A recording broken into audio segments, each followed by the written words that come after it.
All right, so my first game is Deathloop. It is released by Arkane Studios. I have talked about them before. They are the makers of the Dishonored games. I was going to say something else for some reason, but anyway, Dishonored games. They made Dishonored 1 and Dishonored 2, owned by Bethesda, which is now owned by Microsoft. So, I mean, this is supposed to be a PS5 and a PC exclusive. I don't know if that's still going to hold true, given the owners of Arkane at the moment. But basically, what this game is you are someone who's stuck in a time loop. And if you don't know what a time loop is, and but if you're a middle-aged gamer, you're watching us, you grew up watching Groundhog Day, you're stuck in the same time every day. So you're this assassin, his name is Colt. You wake up on an island called Black Reef. The other residents of Black Reef, which is a former base, are having a party. But the party that seemingly lasts forever. So, and at the end of the night, the island resets and you wake up in the same place, but you're the only person in the island who actually remembers what's happened during each of the loops. And as you can see in the gameplay, it's very much um, similar to Dishonored. Like you have powers, you have guns. Well, I mean, more guns, given that it's sort of like a modern game in a sense. And you get to do more cool stuff. And I want to forward some of this trailer a little bit. There you go, and you can see like you've got powers and you're shooting people, and it's a very stylistic. I would say it's a little bit more arty than some of the than Dishonored 1 or Dishonored 2, but it looks like a very cool game, and I love the idea of about time. I remember there was a game Singularity that I played years ago, which you could forward and reverse time in a localized area, and so you could rebuild stuff and disassemble stuff. And so, as to who would like it, anybody who likes Dishonored 1 or Dishonored 2, games involving time, of course, which is me, and anyone who likes action games, because this does seem quite a bit like an action game with sort of like a little bit of a puzzly element as you have to sort of figure out, I would imagine, how to get yourself out of the time loop.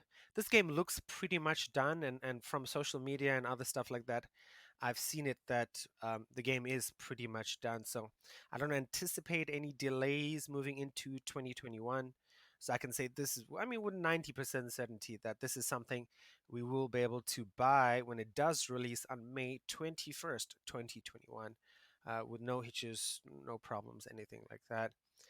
I'm looking forward to it. And what do you think, Adam? I mean, it looks very interesting. I've seen bits and pieces of it. I saw it when they did the reveal.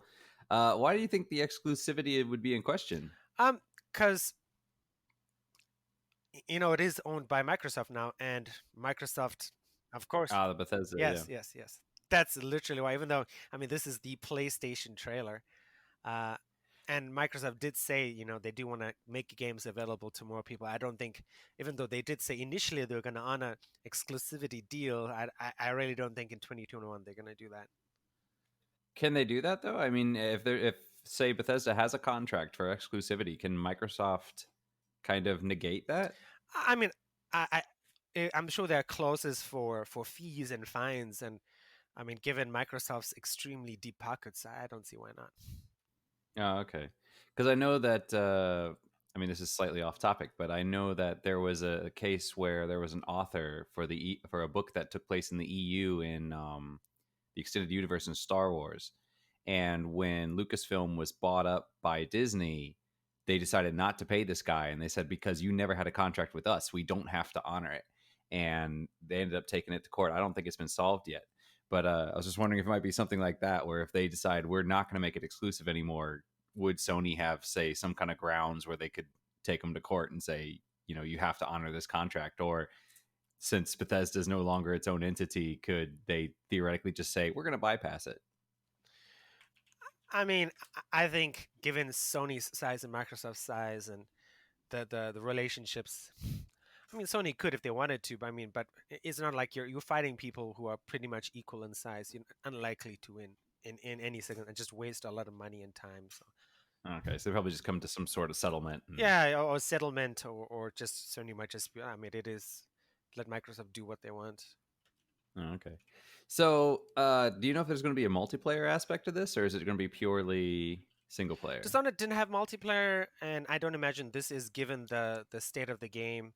Uh, I don't foresee this having multiplayer. Multiplayer was not mentioned when I did my research. Okay. And is this more like a first person shooter kind of thing, or is this more like a puzzle game? Like what's the game? I'm trying to remember. The Outer Wilds, or to a lesser extent, yes, Majora's Mask, where it's resetting over and over and over again. Is it kind of like that, where you're gonna figure out something, and then on your next iteration, you can kind of skip certain things because you have knowledge on how to say, like, for instance, if you talk to a guy and he gives you a code, the next time it resets, you can just immediately use that code to do something, as opposed to having to, go through the whole process again. Is it going to be kind of like that, where it's like a puzzle thing as you work your way through, or? I don't know. That part was not like a bit light on the details, and I was like wondering about the difficulty and dying repeatedly and stuff. But I guess we'll have to wait. I would imagine after Chinese New Year here in Taiwan, we'll get a little bit more details, more gameplay footage to sort of see what is going on with the game. Oh, okay.